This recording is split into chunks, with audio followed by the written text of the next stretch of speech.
ये एक ऐसा टॉपिक है फिजिक्स का जिसको बच्चे डेफिनेशन याद करते रह जाते हैं लेकिन उन्हें समझ में बिल्कुल नहीं आता डेफिनेशन की मदद से। लेकिन मैं आपको एक एग्जांपल की मदद से ऐसा समझा दूंगा कि आपको बहुत बहुत बढ़िया समझ में आ जाएगा।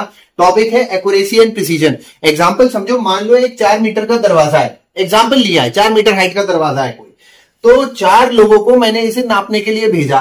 तो एक ने नापा 4.1 मीटर, दूसरे ने नापा 4.22 मीटर, तीसरा दारू पी के गया था 4.333 मीटर, चौथा नशे करके गया था 4.4444 metre.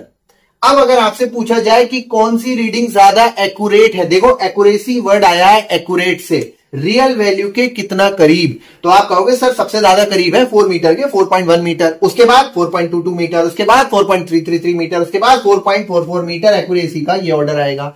Now the precision word comes from the word precise. Precise मतलब कितना महीन नापा है, भले ही कितना गलत नाप दिया। महीन मतलब कितनी ज्यादा सिग्निफिकेंट फिगर्स में 2.2222 नापता चला गया दिल्ली तक, तो महीन तो सबसे ज्यादा 4.4444 है, उसके बाद 4.3333 है, उसके बाद 4.22 है, उसके बाद 4.1 है। तो आप देखो एक्यूरेसी और प्रिसीजन में ऑर्डर उल्टा है दोनों का, लेकिन जरूरी नहीं है हमेशा एक्यूरेसी और प्रिसीजन उल्टे हो, डिपेंड करता है वैल्यूज क्या दे रखी। एक और एग्जांपल लो, 2 मीटर का दरवाजा है, एक ने नापा 2.1111, एक ने नापा 2.4। अब खुद से देखो 2 के करीब कौन सा ज्यादा एक्यूरेट वैल्यू है, 2.1111, 2.4 कम है।